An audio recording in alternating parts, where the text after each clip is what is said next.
Right guys, welcome to the next episode. So in this episode, we're going to talk a bit more about the scoop. So we've talked about foot placement and we've talked about positioning of the arms and the leads and all stuff like the setup. And then we've talked about basically pumping, and then we've slightly talked about the scoop method, okay? So I want to talk to you a bit more about the scoop of it. So what you can see now, I've come down, I've basically positioned myself sideways onto the beach, and the reason I've done that is because the bank's flowing down, dropping down too much, so I can't get my drop. So what I want to do is go for it positioning like this again. So I'm going to get my foot placement down, I'm going to get my hand on my lead, which I want to get my hand on the lead now, okay, and I'll get myself in a position. So what I'm going to be doing is basically locking up there like that. So I'm basically going to go through the pump. So we've talked about the pump and then letting it drop, okay, and that's where we come into the scoop. Now the reason we do the scoop is to basically set the rod and our arms into position ready to perform the cast. So basically, as we come out really slow, we let that lead come out, let that lead drop, and basically you can see my arms go like that, can't you? That's what it feels like to me. As that lead comes out, I go like that, and basically I start to position my body behind the cast. So as I start to come around from that position, then I'm bringing my body weight forward and then ready to perform the cast. So the main thing of the scoop, you want to be trying to overdo it at the beginning, okay? And when I say try and underdo it, what I want to see you doing is basically bringing the lead down like so. So as we come on there now like that, I'm basically doing the lead down. So I'm bringing that arm down.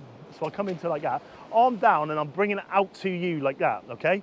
So I'll do it this side as well. So it goes like that, and I'm bringing it out and around. So I'm basically going like that with my hand and bringing it up and around. Down, up and around. You imagine you're pushing something down, and then you're bringing it out to the right, but you're using your arms as far as you can to like a half a circle, basically. You're going down to 6 o'clock and bringing it up to 3 o'clock. That is vital. You need to make sure you're scooping, because if you're half scooping, you're not putting the rod in the correct places. So if you're coming out like this again, we'll do it again one more time. Okay, so basically, I'm going to go out swing. See that? And that basically puts me there.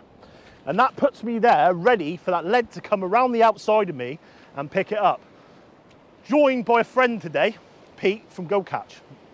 Okay, going to go through a little bit more of details a bit later on in a different part with some of the reward schemes and stuff like that. But I've said to him I'll come down and spend an hour or so with him and basically go through the process that I've just gone through you today. So we're at the stage now where we can get Pete casting and go through it, and we can see how that timing is crucial. So we're bringing someone else into the mix, guys, in this episode. So we'll go over now and we'll get together with Pete. Okay, guys, so here we have Pete from Catch. You all right, buddy? Yeah. So we've come down today. Obviously, in the first and second episode, I've gone through some foot placement, wheel positioning, and arm placement.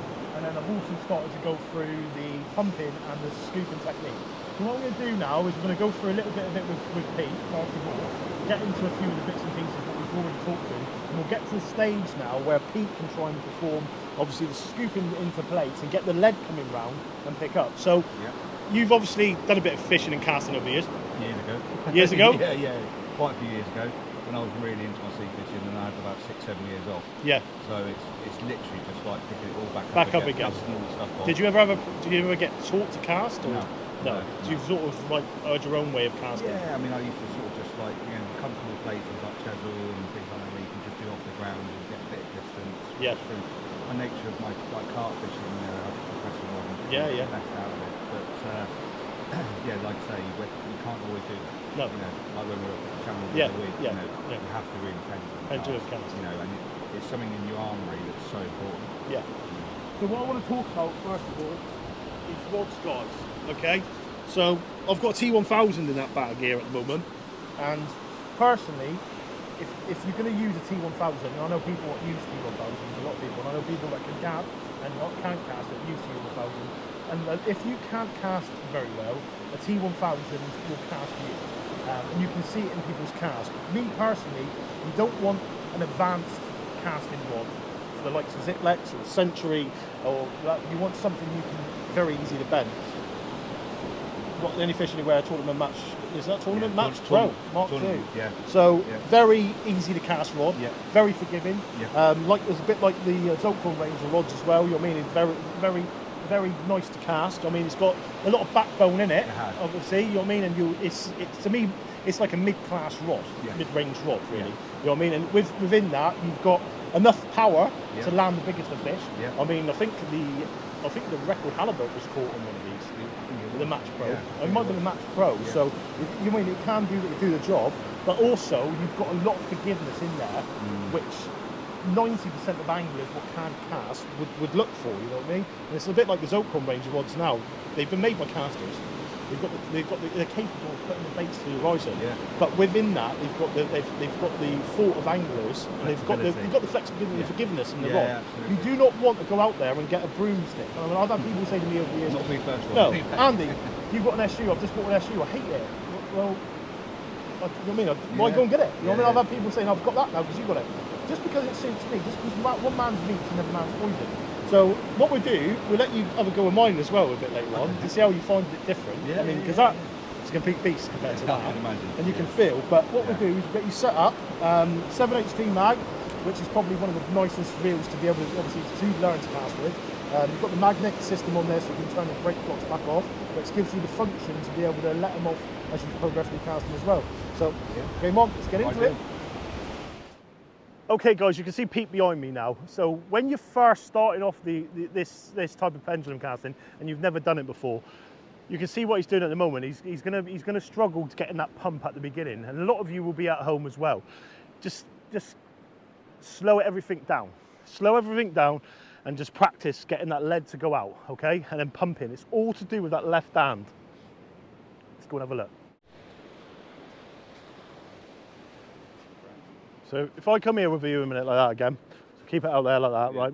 So I'll tell you what, let go of that rod there a minute, just do it with that left hand so you can get a general feel. So I'm just going out with the rod. See that feel that left? I'll tell you, I'll do it this part of the butt. You keep your hand on the rod and you'll be able to feel it a bit more. So I'm basically going out. Go a bit more than that. There we go. Out. Feel that? Just about, it's about, all that pumping is basically all done by that. It's all that left movement. Just try and, I'll tell you what to do in a minute. Put your hand like that with a rod. It's going to feel a bit weird, but it will sort of, you see you're doing that with a tip then, trying to make that to go round. I wouldn't worry about that for a minute. All you want to be doing, instead of making that thing, all you want to be doing is pumping that lead like that, out there like that. Drop, right? Even do that for a minute. Out of there, drop. All that's going to do is get you practicing pumping that celestial lead. Because what I think a lot of people struggle with when casting especially, it's a lot of input, too much data at once. And obviously if you minimize everything, so it's a lot less input going in, sometimes that's more. So practice pumping it, letting it go up and then dropping. See that there? Try not to do that one there. So if you look, watch me from the other side a minute. So what I'm doing, hand up like that, right? I'm basically bringing that tip round. See that? That's all done with my left hand. This hand's not doing nothing if I watch this like that. So I'm going out, that's pumping like that, drop. That's what I would do for a minute. Just concentrate getting that red lead to go from straight there like that, and then basically bringing that out, and you pump it. You can. It's another way of doing it, which is a method. I was going to go through it later on. So the pendulum cast, it helps you pump. If you basically get your rod going in like that, right? See that?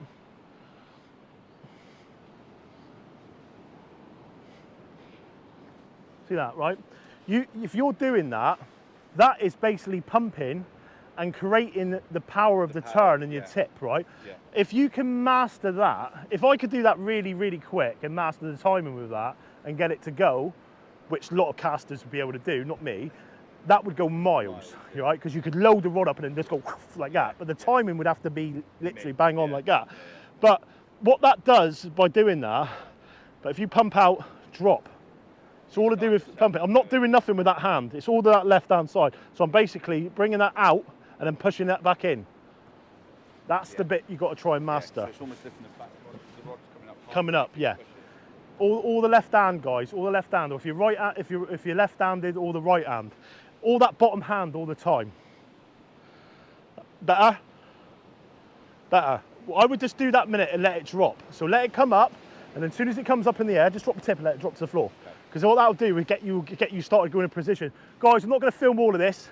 What we're going to do is obviously go into the initial stages. What I'm going to try and do is get Pete today up to the stage where he's turning the lead and hitting it, and obviously just to show. It's hard. I mean, I had exactly the same things when I was getting shown it. It's not something you can just straight away pick up. There's a lot of people who've been watching this video and saying, like, who can cast and stuff, and going, oh, I don't do this and I don't do that. Each to their own at the end of the day. There's a lot of people who cast differently. This is a way of casting that I was shown, and it's a way of casting, if performed correctly and mastered correctly, you can cast a very long way. I think Adam's cast is 319 yards, I think, just under 320 yards, which is a very, very long way. So yeah, let's hopefully see if we can get Pete up over that 300 a day. Okay guys, so Pete's gonna have a go at casting in a minute, right? Just so we can go through a little bit what he's just been shown. We've been here probably about 20 minutes. He's just having a little play in that, trying to get the gist of the first part of it. It's probably not going to be perfect for the timing situation today, and it's going to be something where he's going to have to practice over weeks. But we just obviously can go through, just show how hard it is to pick up, because exactly the same as Pete was when I first started, and it's not easy. So leg placement.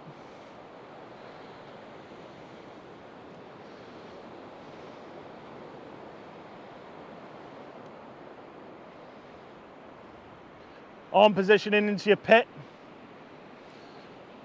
That's it. Lead position off your hand, well in, very nice. So what you're looking at doing is pumping it out, bringing that lead round, make sure when the pump's low, adding the scoop into it, keeping that those hands low as you're scooping, and then flattening off that tip, and then bringing it round when I say bring it round. Slowly does it, go. Out swing, let it go, scoop, hit. Well, I can tell you something now. I fished with Pete a few weeks ago. That cast he just done then was a lot further than you normally cast, wasn't it?